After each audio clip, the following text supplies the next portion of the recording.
જેમ આપે કહ્યું કે એફઆઈઆઈઝ ના ફ્રન્ટ પરથી જે આપણે જોયું કે ઘણા છેલ્લા સમયથી વેચવાલી આપણે ગયા મહિનાની અંદર જોઈ, પરંતુ હવે આપણે અહીંયાથી એક એવા ફેઝની અંદર અહીંયાથી જવા જઈ રહ્યા છે કે જ્યાં આગળ યુએસની અંદર એક વ્યાજદર કાપની આશા આવી રહી છે. હવે 2 આવે 3 આવે એ તો આવનારો સમય જ આપણને કહેવાનો છે, પરંતુ અત્યારે જે પરિસ્થિતિ થઈ રહી છે એ પ્રમાણે તો સપ્ટેમ્બર મહિનાથી આપણને વ્યાજદર કાપની આશા એક બજાર રાખીને બેઠું છે. પરંતુ તમને લાગે છે કે શું આ કાપ પછી જ્યાં લિક્વિડિટી બજારની અંદર થોડી વધતી દેખાશે તો એ લિક્વિડિટીનો થોડો ફ્લો આપણને ભારતની અંદર પણ આવતો દેખાય આવનારા સમયની અંદર? જેમ આપણે કહ્યું કે રેટ કટની સંભાવના અહીંયા એટલીસ્ટ અગર જોશો તો જે એક્સપેક્ટેશન અર્લિયર હતા એનાથી ડેફિનેટલી લોઅર રહેશે in terms of the rate cuts. Having said that, બીજું પણ એક છે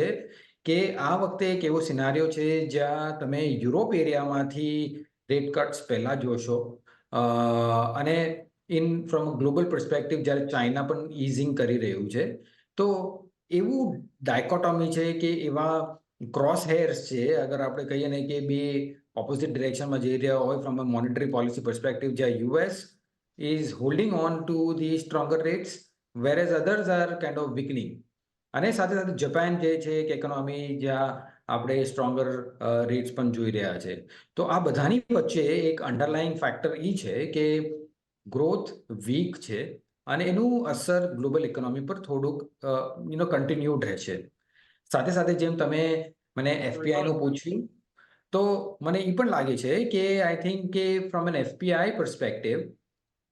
એક ચીજ બહુ ધ્યાનમાં રાખવી જરૂરી છે કે આપણી જે એફપીઆઈ ઓનરશિપ છે ફ્રોમ અ માર્કેટ પર્સપેક્ટિવ, એ ઓલમોસ્ટ એટ અ ડેકેડ 10 વર્ષના લો પર ચાલી રહી છે. અને એ ટાઈમે જ્યારે આપણું વેટ, ઇન્ડિયાનું વેટ ઇમર્જિંગ માર્કેટ બાસ્કેટમાં 8%થી વધીને આજે 17-18% છે 4 વર્ષના અંદર, અમારું અમારે એવો વિચાર છે કે જ્યારે પણ ફ્લો પોઝિટિવ થશે from a global market perspective emerging માર્કેટ્સના માટે, તો આપણને એક ડિસપ્રપોર્શનેટ પોઝિટિવ ફ્લો આવવાની સંભાવના છે. હવે ક્યારે થશે it's everybody's guess, but I don't see, મને નથી લાગતું કે એ વધારે એ ટાઈમ દૂર છે અહીંયાથી. ઓફકોર્સ એઝ આઈ સેડ 2 મહિના જવા દો, ઇવેન્ટ્સ જવા દો, બજેટ જવા દો, એના પછી જે ફ્લો આવશે I think market would be positively surprised with.